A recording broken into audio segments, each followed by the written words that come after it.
Injil Matius, pasal 3. Waktu Yesus sudah dewasa, Yohanes Pembaptis mulai berkhotbah di daerah padang belantara di Yudea. Kepada orang-orang yang datang, dia berseru, "Bertobatlah dari dosa-dosamu, sebab tidak lama lagi Allah akan mendirikan kerajaannya di dunia ini." Sebenarnya Yohanes inilah orang yang dimaksud Nabi Yesaya ketika dia bernubuat, "Kelak akan ada orang yang berseru-seru di padang belantara, siapkanlah jalan untuk kedatangan Tuhan.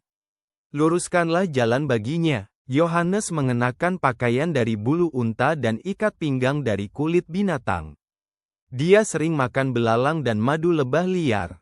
Orang banyak berdatangan kepadanya dari Yerusalem, dari seluruh provinsi Yudea, dan seluruh daerah di sekitar Sungai Yordan. Waktu Yohanes menyampaikan ajarannya, mereka mengakui dosa-dosa lalu Yohanes membaptis mereka di sungai itu. Tetapi pada suatu hari, ketika Yohanes melihat banyak orang dari kelompok Farisi dan Saduki ikut datang untuk dibaptis, dia langsung menegur mereka, "Hai ular! Kalian pikir hanya dengan dibaptis kalian bisa melarikan diri dari hukuman Allah yang segera akan datang? Kalau kalian benar-benar sudah bertobat, tunjukkanlah hal itu melalui cara hidupmu.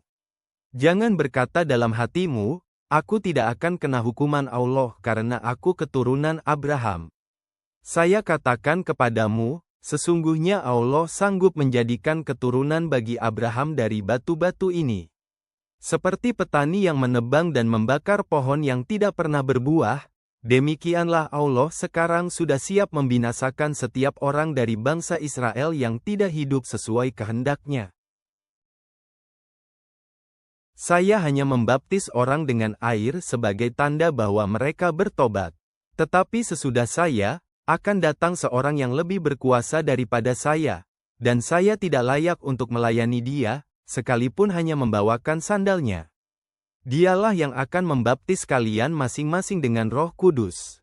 Oleh karena itu bertobatlah, sebab dunia ini ibarat ladang luas yang siap dipanen. Hasil yang baik dan yang tidak baik akan dipisahkan. Dia yang datang sesudah saya akan menghakimi dunia ini dan memisahkan setiap orang yang jahat dari antara orang benar. Orang-orang benar itu akan hidup bersamanya. Tetapi semua orang jahat akan dilemparkan ke dalam api yang tidak pernah padam. Kemudian Yesus berangkat dari Galilea ke Sungai Yordan dan meminta Yohanes untuk membaptisnya. Tetapi Yohanes merasa dirinya tidak layak untuk melakukan permintaan itu, maka dia berkata, "Seharusnya sayalah yang perlu engkau baptis. Tetapi engkau malah meminta saya membaptismu." Namun Yesus menjawab, "Lakukanlah. Saat ini kamu layak mengerjakannya karena hal itu termasuk dalam segala perbuatan benar yang sudah Allah rencanakan untuk kita." Maka Yohanes membaptisnya.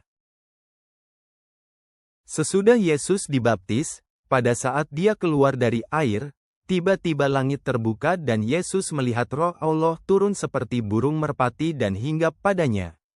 Kemudian terdengarlah suara dari surga yang berkata, "Inilah anakku yang sangat aku kasihi. Dialah yang menyenangkan hatiku."